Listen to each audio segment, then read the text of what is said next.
रात के अंधेरे में कुछ भी हो सकता है, चोरियां होती हैं, डाके पड़ते हैं, लेकिन क्या आपने कभी लोकतंत्र की चोरी के बारे में सुना है? एक ऐसी चोरी जो दिन के उजाले में सबके सामने सरकारी दस्तावेजों पर की जाए और किसी को कानो कान खबर तक ना हो। अंतिम सूची जितनी परफेक्ट दिखती है, उसकी सच्चाई उतनी ही काली और भयानक होने वाली है। आज हम उसी कहानी की तह तक जाएंगे जिसे भारत के लोकतंत्र के इतिहास का सबसे बड़ा और सबसे शातिर खेल कहा जा सकता है। यह कहानी बिहार की मतदाता सूची की है, एक ऐसी सूची जिसे चुनाव आयोग ने अंतिम और परफेक्ट बताया, लेकिन जब हमने इस परफेक्शन की खाल उधेड़नी शुरू की तो अंदर से जो निकला वो सिर्फ एक घोटाला नहीं बल्कि एक गहरी साजिश की अंतहीन सुरंग है। तैयार हो जाइए, क्योंकि अगले कुछ मिनटों में जो आंकड़े और जो पैटर्न आपके सामने आने वाले हैं वो आपको सोचने पर मजबूर कर देंगे कि अंतिम मतदाता सूची में कितना बड़ा घपला किया गया है और ज्ञानेश कुमार किस तरह अपने ही आंकड़ों से रंगे हाथ घिर गए हैं। हर कहानी की एक शुरुआत होती है। हमारी कहानी की शुरुआत होती है चुनाव आयोग के अपने दिए गए आंकड़ों से। बिहार में मतदाता सूची को अपडेट करने के लिए एक प्रक्रिया चलाई गई। लोगों से कहा गया कि जिनके नाम छूट गए हैं वो फॉर्म भरकर अपना नाम जुड़वा लें। चुनाव आयोग ने सार्वजनिक तौर पर बताया कि 1 अगस्त से 1 सितंबर के बीच नाम जोड़ने के लिए उनके पास कुल 16,93,343 आवेदन आए। इसमें फॉर्म 6 और दूसरे दावे सब शामिल हैं। ये एक सीधा साधा गणित है। अगर 100 लोगों ने आवेदन किया तो ज्यादा से ज्यादा 100 लोगों के नाम जुड़ेंगे। कुछ आवेदन खारिज भी हो सकते हैं, तो संख्या कम होनी चाहिए, ज्यादा नहीं। जब अंतिम मतदाता सूची प्रकाशित हुई तो उसमें जोड़े गए नए वोटरों की कुल संख्या थी 21,53,000। एक मिनट रुके, क्या आपने सुना? आवेदन आए थे 16,93,000 और वोटर जोड़ दिए गए 21,53,000। ये 4,60,000 लोग कौन हैं? ये कहां से आए? क्या ये आसमान से टपके या जमीन से निकले हैं? इनके लिए फॉर्म किसने भरा? जब कोई आवेदन ही नहीं था तो ये 5.25 लाख हवाई मेहमान मतदाता सूची में कैसे दाखिल हो गए? क्या चुनाव आयोग के दफ्तर में कोई जादू की मशीन लगी है जो अपने आप वोटर पैदा कर देती है? ये 4,60,000 वोटर कोई मामूली संख्या नहीं है। ये संख्या बिहार की कई विधानसभा सीटों पर हार जीत का फैसला करने के लिए काफी है। ये वो भूतिया वोटर हैं जिनका कोई वजूद नहीं है, कोई आवेदन नहीं है, लेकिन उनके पास लोकतंत्र का सबसे बड़ा हथियार वोट होगा। यह साजिश का पहला और सबसे विस्फोटक सबूत था, जो चीख चीख कर कह रहा था कि दाल में कुछ काला नहीं बल्कि पूरी की पूरी दाल ही काली है। अगर आपको लगा कि यह खेल सिर्फ फर्जी वोटर बनाने का है तो आप गलत थे। इस साजिश का दूसरा अध्याय इससे भी ज्यादा खौफनाक और अमानवीय है। यह कहानी है उन 1.5 लाख लोगों की जो हमारे और आपकी तरह जिंदा हैं और सांस ले रहे हैं, लेकिन सरकारी फाइलों में उन्हें मार दिया गया है। जरा खेल समझिए।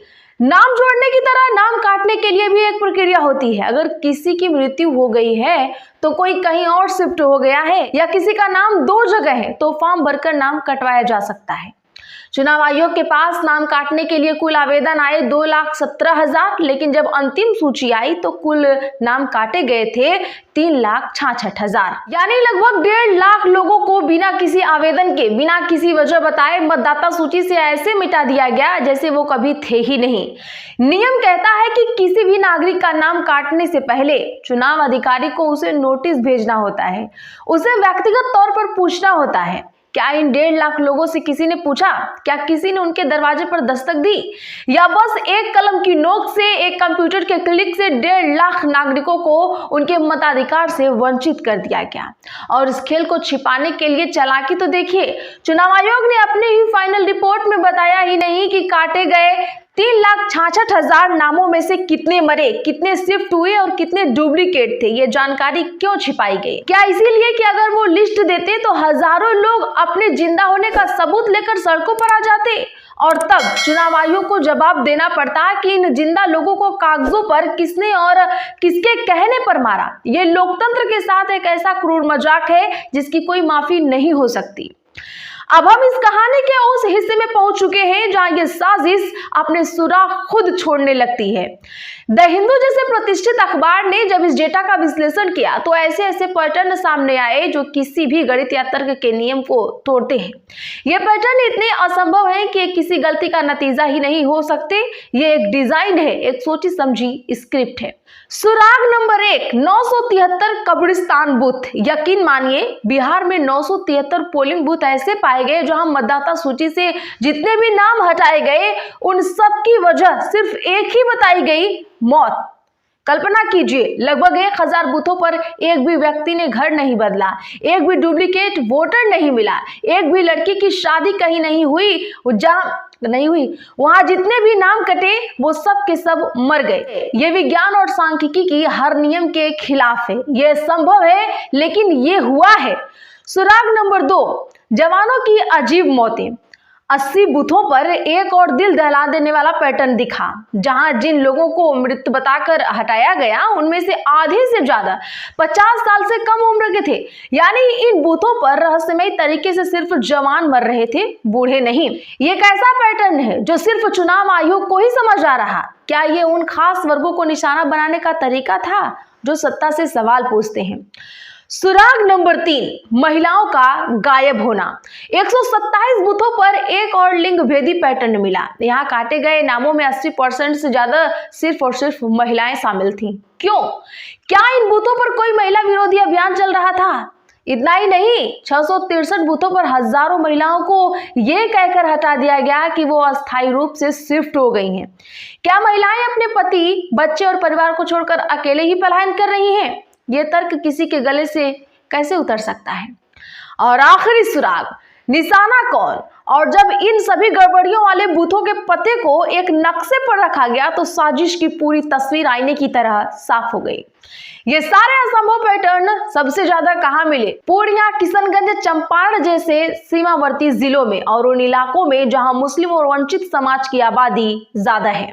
विपक्ष, खासकर कांग्रेस, चीख चीख कर कह रही है कि यह विपक्ष के वोटरों को सूची से मिटाने की एक राष्ट्रव्यापी साजिश का हिस्सा है।